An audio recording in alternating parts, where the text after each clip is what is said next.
Hey all, welcome back my YouTube channel. അപ്പോൾ ഇത് നമ്മുടെ ട്രിപ്പിൻ്റെ സെക്കൻഡ് പാർട്ടാണ്. ഫസ്റ്റ് പാർട്ട് ഞാൻ ഇന്നലെ അപ്ലോഡ് ചെയ്തിട്ടുണ്ടായി, അതിൻ്റെ ബാക്കിയാണ് ഇന്ന് നമ്മൾ നോക്കാൻ പോണത്. അങ്ങനെ നമ്മൾ നമ്മുടെ റൂം അല്ലെങ്കിൽ സ്റ്റേ ചെയ്യുന്ന സ്ഥലത്ത് എത്തിയിട്ടുണ്ട്. ഇത് വന്നത് ആനക്കുളത്താണ്. ആനക്കുളത്ത് ഇത് ഒരു ഹോം സ്റ്റേ സെറ്റപ്പിൽ ഒരു ഭയങ്കര ഒരു ഒതുങ്ങിയ ഒരു ഹട്ടാണ്. ഇത് ഞങ്ങൾ ഗൂഗിളൊക്കെ തപ്പി കണ്ടപ്പോൾ തന്നെ ഒരു നല്ലൊരു ഇഷ്ടം തോന്നി എടുത്തതാണ്. കാരണം നല്ല ഒതുങ്ങി നല്ലൊരു ക്യൂട്ടായിട്ടുള്ളൊരു ഹട്ടായിരുന്നു. അപ്പോൾ അതാണ് നമ്മൾ എടുത്തത്. ഇതിൻ്റെ റൂം ടൂറൊക്കെ ഞാൻ സെപ്പറേറ്റ് ആയിട്ടിട്ട് കാണിച്ചു തരാം. അപ്പോൾ അങ്ങനെ റൂമിൽ കയറി. ഞങ്ങൾക്ക് 2 മണിക്കായിരുന്നു ചെക്ക് ഇൻ ഉണ്ടായത്. അങ്ങനെ 2 മണിക്ക് അവിടെ കയറി. ഇവിടുത്തെ മെയിനായിട്ടുള്ളൊരു പോയിന്റ് എന്ന് പറയുന്നത് ഈ ബാൽക്കണി തന്നെയാണ്. നമ്മൾ റൂമിൻ്റെ ആ ബാൽക്കണിയിൽ നിന്ന് നേരെ നോക്കി അവിടെ വാട്ടർഫോൾസും സംഭവം കാണാം. അങ്ങനെ ഞങ്ങൾ ഒരു വൈകിട്ട് കിടന്നുറങ്ങിയായിരുന്നു. അപ്പോൾ ഉറങ്ങിയ രാത്രിയായപ്പോൾ എണീച്ചത്. അങ്ങനെ കുറച്ച് സ്നാക്സ് ഐറ്റംസൊക്കെ ഉണ്ടായി. ഒരു സിനിമ കാണാമെന്നുള്ളൊരു മട്ടിന് എണീച്ചു. അങ്ങനെ ആ സ്നാക്സ് ഐറ്റംസൊക്കെ റെഡിയാക്കി വെച്ചിട്ട് ഈ ഒരു സിനിമയാണ് കണ്ടത്. എല്ലാവർക്കും അറിയാമായിരിക്കും, ഭയങ്കര നൊസ്റ്റാൾജിക് ആയിട്ടുള്ളൊരു കോമഡി മൂവിയാണ് ഈ ഒരു ശ്രീകൃഷ്ണ ബർത്തെ നക്ഷത്രത്തിളക്കം. അപ്പോൾ അത് ഇരുന്ന് കണ്ടു. കുറേ നേരം ആ മൂവി തന്നെ ബ്രേക്കൊന്നും ഇല്ലാണ്ടിരുന്ന് ഒരു ഹാഫ് പാർട്ട് വരെയും ഇരുന്ന് കണ്ടായിരുന്നു. കാരണം എനിക്കും ഇഷ്ടമാണ്, എൻ്റെ ഹസ്ബൻഡിനും ഇഷ്ടമാണ്. അങ്ങനെ ഞങ്ങൾ ഇന്നലെ ഫുഡൊക്കെ കഴിച്ച് കിടന്നുറങ്ങി. നല്ല സുഖമായിട്ട് കിടന്നുറങ്ങി. നല്ല തണുപ്പായിരുന്നു. കുറേ ദിവസത്തെ ആ ക്ഷീണമൊക്കെ അങ്ങോട്ട് മാറി. രാവിലെ എണീച്ച്. രാവിലെ എന്ന് പറഞ്ഞൊരു 10 മണിയൊക്കെ ആയപ്പോഴാണ് എണീച്ചത്. കാരണം ഞങ്ങൾ ആ ടൈമായിരുന്നു ബ്രേക്ക്ഫാസ്റ്റ് പറഞ്ഞിരുന്നേ. അങ്ങനെ എണീച്ചപ്പോഴുള്ളൊരു വ്യൂ ആണ്. കാരണം ഇന്നലെ ഇച്ചിരി ഇരുട്ടിയത് കാരണം അങ്ങനെ വിശദമായിട്ടൊന്നും കാണാൻ പറ്റില്ല. നല്ല രസമുണ്ടായി. ചൂടുണ്ടായി. രാവിലെ ഇപ്പോൾ വെയിലിൻ്റെ ഒരു ചൂടുണ്ടായി. പക്ഷേ അടിപൊളിയായിരുന്നു. നല്ലൊരു വ്യൂ ആയിരുന്നു. മൊത്തത്തിൽ താഴേക്കൊക്കെ ഇറങ്ങാറുണ്ട്. ഞങ്ങൾ റെഡിയായി. ഞങ്ങൾക്ക് ചെക്കൗട്ട് ചെയ്യേണ്ട ടൈം ആയപ്പോഴാണ് ഞങ്ങൾ താഴേക്കൊക്കെ ഇറങ്ങി എല്ലാം കണ്ടത്. അപ്പോൾ ഇവിടുന്ന് ദൂരേക്ക് നോക്കിക്കഴിഞ്ഞാൽ അവിടെ ആ ഒരു പോയിന്റിൽ കുറേ മല സംഭവങ്ങളൊക്കെ കാണാൻ പറ്റിയായിരുന്നു. അപ്പോൾ അതൊക്കെ കണ്ട് കുറേ നേരം അവിടെ നിന്ന് കുറച്ചധികം നേരം നിന്ന് കഴിഞ്ഞപ്പോഴും നമ്മൾ പറഞ്ഞ കറക്റ്റ് ടൈമിൽ തന്നെ നമുക്ക് ഒരു ബ്രേക്ക്ഫാസ്റ്റ് ഒക്കെ കൊണ്ടുവന്ന് തന്നായിരുന്നു കേട്ടോ. അപ്പോൾ ഇതാണ് ആ ഒരു വ്യൂ എന്ന് പറയുന്നത്. വെള്ളച്ചാട്ടമാണ് അവിടെ. നല്ല രസമുണ്ടായി കാണാൻ. പിന്നെ ഞാൻ കാണാത്ത പലതരം പ്രാണികളെയും എനിക്ക് അവിടെ കാണാൻ പറ്റി. അപ്പോൾ ഇതൊക്കെ ഇന്നലെ നമ്മൾ കഴിച്ചതിൽ ബാക്കിയുള്ള കുറച്ച് സ്നാക്സ് ഐറ്റംസ് ആയിരുന്നു. അതൊക്കെ ഒന്ന് കഴിച്ച് ഒരു 1-2 എണ്ണം അതിൽ നിന്നൊക്കെ എടുത്തിരുന്നപ്പോഴത്തേക്കും നമ്മുടെ ബ്രേക്ക്ഫാസ്റ്റ് എത്തിയായിരുന്നു. അപ്പോൾ ഞാൻ പറഞ്ഞില്ല, ഒരു ഹോം സ്റ്റേ സെറ്റപ്പ് ആയിരുന്നു. എല്ലാം പ്ലേറ്റും എല്ലാ സംഭവങ്ങളും അവിടെ ഉണ്ട്. ഒരു വീട് കണക്കിന് എല്ലാം അവിടെ തന്നെ ഉണ്ട്. അപ്പോൾ നമ്മൾ അപ്പം മുട്ടക്കറി ആയിരുന്നു പറഞ്ഞേ. കറികളൊക്കെ നല്ല ടേസ്റ്റ് ഉണ്ടായി. ഒരു ഇച്ചിരി കളർ കൂടുതലായിരുന്നു എന്നുള്ളൂ. ടേസ്റ്റ് ഉണ്ടായിരുന്നു. പിന്നെ ഈ പറയാനായിട്ട് പെട്ടെന്ന് തണുത്തും കൊണ്ടായി ഫുഡ്. അല്ലാണ്ട് നല്ലതായിരുന്നു. ഫുഡ് മോശം പറയാനൊന്നുമില്ല, നല്ലതായിരുന്നു. അപ്പോൾ അങ്ങനെ അതൊക്കെ ഞങ്ങൾ കഴിക്കാനായിട്ട് തുടങ്ങി.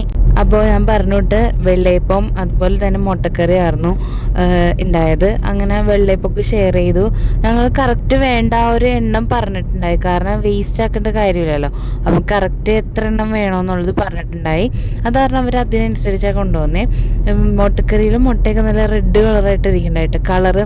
അവർ ഇന്നലത്തെ കറിയിലാണെങ്കിലും, ഇന്നലെ ചിക്കൻ കറി ആയിരുന്നു ഞങ്ങൾ രാത്രി പറഞ്ഞിരുന്നു. അപ്പോൾ ഇന്നലത്തെ കറിയിലായിരുന്നെങ്കിലും ഇന്നത്തെ കറിയിലായിരുന്നെങ്കിൽ കളറ് ഇച്ചിരി ഉണ്ടായി. അത് ആ ഒരു പ്രോബ്ലം മാത്രം തോന്നിയുള്ളൂ. ബാക്കി ടേസ്റ്റിനും സംഭവത്തിനൊന്നും ഒരു പ്രശ്നം ഉണ്ടായില്ല. അങ്ങനെ കുറച്ച് നേരം കൊണ്ട് അതൊക്കെ ഇരുന്ന് കഴിച്ചു കഴിഞ്ഞു. അതിൻ്റെ ഇടയ്ക്ക് ഇവിടെ വൈഫൈ ആണ് നമ്മൾ യൂസ് ചെയ്യണേ. നമ്മുടെ നെറ്റ്വർക്ക് ജിയോ BSNL ഒക്കെ കിട്ടുമെന്ന് പറഞ്ഞേ. പക്ഷേ നമുക്ക് അങ്ങനെ റേഞ്ചും സംഭവമൊന്നും ഇവിടെ കിട്ടിയില്ല. അത് കാരണം വൈഫൈ ആയിരുന്നു. വൈഫൈ ആണെങ്കിൽ ഇടയ്ക്കിടയ്ക്ക് കട്ടായി പോകുന്നുണ്ട്. കറണ്ടിൻ്റെ ഒരു ഇഷ്യൂവും ഞങ്ങൾക്ക് ഇവിടെ ചെറുതായിട്ടുണ്ടായി. വേറെ അങ്ങനെ ഭയങ്കര പീസ്ഫുൾ ആയിട്ടുള്ളൊരു സ്ഥലമായിരുന്നു കേട്ടോ. അപ്പോഴത്തേക്കും ഞങ്ങൾക്ക് ചെക്കൗട്ട് ചെയ്യേണ്ട ടൈമായി. അങ്ങനെ അവിടെ നിന്ന് ഇറങ്ങി. ഭയങ്കര ഇഷ്ടമായിട്ട് എന്ന് പറഞ്ഞാൽ നല്ല ഒതുങ്ങി, വേറെ തിരക്കോ സംഭവമോ അങ്ങനെ ഒരു ഒച്ചപ്പാടില്ലാത്ത ഒരു സ്ഥലമായിരുന്നു. നമുക്ക് ശരിക്കും സമാധാനമായിട്ടിരിക്കുക. ഞങ്ങൾ ഉറങ്ങി തീർത്ത് അല്ലെങ്കിൽ സിനിമ അങ്ങനെയൊക്കെ തീർത്ത് ഒരു ഒരു ദിവസം ഓർന്നത്. അപ്പോൾ അങ്ങനെ അവിടെ നിന്ന് ഇറങ്ങേണ്ട ടൈമായി. അപ്പോൾ നമ്മൾ കൊണ്ടുവന്ന സാധനങ്ങളൊക്കെ എല്ലാം സെറ്റ് ചെയ്ത് വെച്ചിട്ട് നേരെ ഇറങ്ങാനായിട്ട് നിൽക്കുകയാണ്. അപ്പോൾ ഇതായിരുന്നു നമ്മുടെ ആ ഒരു ഹോം സ്റ്റേ അല്ലെങ്കിൽ ആ ഒരു ഹട്ടിൻ്റെ ഒരു പുറത്തുനിന്നുള്ളൊരു വ്യൂ എന്ന് പറയുന്നത്. നല്ല രസമായിരുന്നു കേട്ടോ. അപ്പോൾ ഞാൻ പറഞ്ഞില്ല, അവിടെ താഴെ ആ ഒരു വാട്ടർഫോൾസ് ഉണ്ടായില്ല, വാട്ടർഫോൾസ് അല്ല, ആ സംഭവം ഉണ്ടായല്ലോ. അപ്പോൾ അതിൻ്റെ താഴേക്ക് ഇറങ്ങാനായിട്ട് നിൽക്കുകയാണ്. അപ്പോൾ അത് നമുക്ക് ഹോം സ്റ്റേയുടെ താഴെ തന്നെ അങ്ങോട്ട് സ്റ്റെപ്പും പാറ സംഭവമൊക്കെ ഉണ്ട്. അപ്പോൾ അതിൽ കൂടെ നമുക്ക് ഇറങ്ങാം. അങ്ങനെ അങ്ങോട്ട് ഇറങ്ങിയാണ്. കുറച്ച് അധികം മീൻസ് വെള്ളമൊന്നും വഴുക്കലൊക്കെ ഉണ്ട്. അപ്പോൾ എനിക്ക് പറയുന്ന കാര്യങ്ങളൊക്കെ ഇച്ചിരി പേടിയാണ്. പക്ഷേ എൻ്റെ ഹസ്ബൻഡിന് ഇതൊന്നും ഒരു പേടിയില്ല. അങ്ങനെ ആളെന്നെ വലിച്ച് അങ്ങോട്ടേക്ക് കൊണ്ടുപോയായിരുന്നു. അപ്പോൾ ഇതാണ് നമ്മൾ താഴേന്ന് നോക്കുമ്പോൾ ആ ഹട്ടിൻ്റെ ഒരു വ്യൂ എന്ന് പറയുന്നത് ഇതായിരുന്നു കേട്ടോ. മൊത്തത്തിൽ ഇങ്ങനൊരു വ്യൂ ആയിരുന്നു അവിടെ കിട്ടിയത്. ഏറ്റവും താഴെ ഈ കണ്ട ഒരു സ്റ്റെപ്പ് കണ്ട, ആ സ്റ്റെപ്പിൻ്റെ ഏറ്റവും താഴെ നമ്മൾ ഇറങ്ങി കഴിയുമ്പോഴാണ് ആ ഒരു വെള്ളം ഒഴുകി വന്ന് നമുക്ക് നേരിട്ട് കാണാൻ പറ്റണത്. അങ്ങനെ കുറച്ച് കഷ്ടപ്പെട്ടിട്ട് താഴേക്ക് ഇറങ്ങി. കാരണം താഴെ ഇറങ്ങണതിൻ്റെ ഇടയിൽ ഞാൻ പറഞ്ഞോട്ട് ഇച്ചിരി വഴുക്കൽ സംഭവം ഉണ്ടായി. പിന്നെ പറഞ്ഞോട്ട് ഓന്ത് കയറണ സംഭവങ്ങളൊക്കെ ഉണ്ടായി. അപ്പോൾ പേടിച്ചൊക്കെയാണ് ഇറങ്ങിയത്. അങ്ങനെ അവിടെ എത്തിക്കഴിഞ്ഞിട്ട് നല്ല രസമായിരുന്നു കേട്ടോ. വെള്ളത്തിലേക്ക് ഇറങ്ങണമെന്നുണ്ടായി, പക്ഷേ ഒരു ഇച്ചിരി റിസ്ക് ആയത് കാരണം അതിന് നിന്നില്ല. പിന്നെ ഞങ്ങൾ പോകാൻ നിൽക്കുകയാണല്ലോ. അപ്പോൾ അതൊക്കെ കണ്ട് കുറച്ച് വീഡിയോസ് സംഭവമൊക്കെ എടുത്ത് അവിടെ നിന്ന് ഇറങ്ങാനായിട്ട് നിൽക്കുക കേട്ടോ. നല്ല ഒരു പ്രത്യേക ഒരു തണുപ്പുണ്ടായി അവിടെ. അപ്പോൾ ഇതാണ് ആ ഒരു വ്യൂ, മീൻസ് ഞങ്ങളുടെ അങ്ങോട്ടുള്ളൊരു വ്യൂ ഇതായിരുന്നു കേട്ടോ ഹട്ടിലേക്കുള്ളത്. അങ്ങനെ അവിടെ നിന്ന് നേരെ ഇറങ്ങിയ ടൈമിൽ ഒരു അരമണിക്കൂറോളം ഞങ്ങൾ അവിടെ നിന്നായിരുന്നു ചെക്കൗട്ട് കഴിഞ്ഞിട്ട്. എന്നിട്ട് ഇറങ്ങി കഴിഞ്ഞിട്ട് അവിടെ അടുത്തൊരു ഷോപ്പിൽ നിന്ന് ഐസ്ക്രീം, 3-4 ദിവസമായിട്ട് ഐസ്ക്രീമിന് ഭയങ്കര ക്രേവിങ്സ് കാരണം ഐസ്ക്രീം വാങ്ങിയായിരുന്നു. ഇത് അവിടെ അടുത്ത് തന്നെ ഉള്ളൊരു കമ്പനിയിൽ നിന്നാണ്. നല്ല ടേസ്റ്റ് ഉണ്ടായിരുന്നു. പിസ്ത ഫ്ലേവറാണ്, നല്ല ജെല്ലിയൊക്കെ ആയിട്ട് നല്ല ടേസ്റ്റ് ഉണ്ടായി. ഞാനൊരു പിസ്ത ഫ്ലേവർ ഫാൻ അല്ല, പക്ഷേ എനിക്ക് ഭയങ്കര ഇഷ്ടമായി. എന്നിട്ട് നമ്മൾ നേരെ ഇന്നലെ വന്ന ആ റൂട്ട് തിരിക്കുകയാണ് വേറൊരു ഡെസ്റ്റിനേഷനിലേക്ക്. അപ്പോൾ ഈ ഒരു വ്യൂ ഒന്നും ഇന്നലെ ശരിക്കും അങ്ങോട്ട് എൻജോയ് ചെയ്യാൻ പറ്റില്ലായിരുന്നു. കാരണം നമ്മൾ ട്രാവൽ ചെയ്തതിൻ്റെ ക്ഷീണമുണ്ടായി. പിന്നെ ഈ ഒരു സ്ഥലം കണ്ടുപിടിക്കാനുള്ള കുറച്ച് ഇതിലൊക്കെ എല്ലാം ധൃതി പിടിച്ചാണ് എത്തിയത്. അതുകൊണ്ട് തന്നെ ഈ സംഭവങ്ങളൊന്നും അങ്ങോട്ട് മര്യാദക്ക് എൻജോയ് ചെയ്യാൻ പറ്റില്ല. പിന്നെ ഈ പറയണോട്ട് ഇപ്പോൾ ഒരു രാവിലത്തെ ഒരു ടൈം ആയത് കാരണം എല്ലാം നല്ല വൃത്തിക്ക് കാണാൻ പറ്റുന്നുണ്ട്. നല്ല ക്രിസ്റ്റൽ ക്ലിയർ ആയിട്ട് എല്ലാം നമുക്ക് കാണാൻ പറ്റി.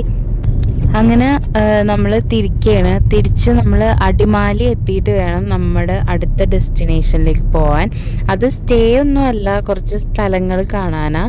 അപ്പോൾ അങ്ങനെ ഞങ്ങൾ അടിമാലിക്ക് പോകുന്ന ഒരു റൂട്ട് എന്ന് പറയുന്നത് വല്ലാത്തൊരു റൂട്ടായിരുന്നു. ഇന്നലെ പോലെ തന്നെ വെരി വെരി അഡ്വഞ്ചറസ് ആയിട്ടുള്ളൊരു റൂട്ടായിരുന്നു. അങ്ങനെ കുത്തനെ കയറ്റം, കുത്തനെ ഇറക്കം എന്ന് പറഞ്ഞാൽ ഭയങ്കര ചെറിയ റോഡും ആയിരുന്നു. അപ്പോൾ അങ്ങനത്തേക്കുള്ളൊരു വഴി കൂടിയാണ് നമ്മൾ അടിമാലി എത്തിയത്. ഇത് നമ്മുടെ ആ റൂമിൽ നിന്നുള്ളൊരു കുറച്ച് വ്യൂസാണ് കേട്ടോ. ഈ ഒരു തേയിലത്തോട്ടം, അത് ആ ഒരു സ്ഥലത്ത് മാത്രമേ ഞങ്ങൾ കണ്ടുള്ളൂ തേയിലത്തോട്ട സംഭവങ്ങളൊക്കെ.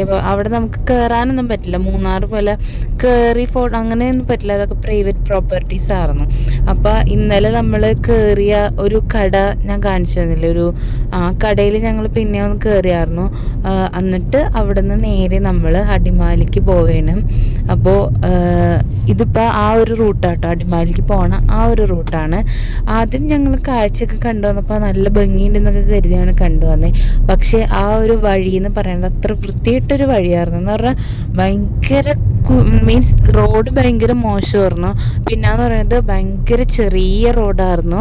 കുത്തനെ കയറ്റം, കുത്തനെ ഇറക്കം, ആ ഒരു സെറ്റപ്പായിരുന്നു റോഡ് ഫുള്ളും. അപ്പോൾ അത് ഭയങ്കര ബുദ്ധിമുട്ടായിരുന്നു. എന്ന് പറഞ്ഞാൽ നമുക്ക് ഒരു 5 മിനിറ്റ് കൊണ്ട് എത്തേണ്ട സ്ഥലത്ത് 1/2 മണിക്കൂർ കൊണ്ടാണ് എത്തിയതെന്ന് പറയാം. അത്രയും ഒരു ബുദ്ധിമുട്ടെന്ന് പറഞ്ഞാണ് ഞങ്ങൾ അടിമാലിക്ക് എത്തിയത്. ആ ഒരു സ്ട്രഗിൾ ഇന്നലെയും അതുപോലെ തന്നെ അടിമാലിയിൽ നിന്ന് നമുക്ക് ഈ സ്ഥലത്തെത്താനും ഇതുപോലത്തെ അത് വേറെ വഴിയായിരുന്നു. ഇന്ന് വന്ന വഴി ഇന്നലെ വന്ന വഴിയും വേറെ ആയിരുന്നു. അപ്പോൾ ആ ഒരു എന്താ പറയുക ഡിഫിക്കൽട്ടി മാത്രമാണ് ഈ ഒരു ട്രിപ്പിൽ മെയിനായിട്ട് ഞങ്ങൾക്ക് ഉണ്ടായത്. അപ്പോൾ നമ്മൾ അങ്ങനെയൊക്കെ സ്ട്രഗിൾ ചെയ്ത് നമ്മുടെ അടിമാലി എത്തി. ഇനി നമ്മൾ നമ്മുടെ നെക്സ്റ്റ് സ്പോട്ടിലേക്കാണ്. ആ സ്പോട്ടിൻ്റെ വീഡിയോ നമ്മൾ നെക്സ്റ്റ് പാർട്ടായിട്ടിടും. കാരണം ഇത്തിരി കൂടി ലെങ്ത്ത് കൂടിപ്പോയാൽ കണ്ടിരിക്കാനൊരു രസം ഉണ്ടാവില്ല. അപ്പോൾ നമ്മളത് നെക്സ്റ്റ് പാർട്ടായിട്ടിടും. അടുത്ത ഡെസ്റ്റിനേഷൻ ഏതാ സ്ഥലം, അടിപൊളി സ്ഥലമായിരുന്നു കേട്ടോ. പോയതിൽ വെച്ച് നല്ലൊരു അടിപൊളി വ്യൂ ആയിരുന്നു. അപ്പോൾ അതും നമുക്ക് അടുത്ത വീഡിയോയിൽ ഷെയർ ചെയ്യാം. അപ്പോൾ ഇന്നത്തെ വീഡിയോ ഇത്രയേ ഉള്ളൂ. ഇന്നത്തെ വീഡിയോ ഇഷ്ടമായാൽ ലൈക്ക് ചെയ്യുക, ഷെയർ ചെയ്യുക, സബ്സ്ക്രൈബ് ചെയ്യുക. വീണ്ടും ഒരു വീഡിയോ ആയിട്ട് വന്നേരെ എല്ലാവർക്കും ബൈ.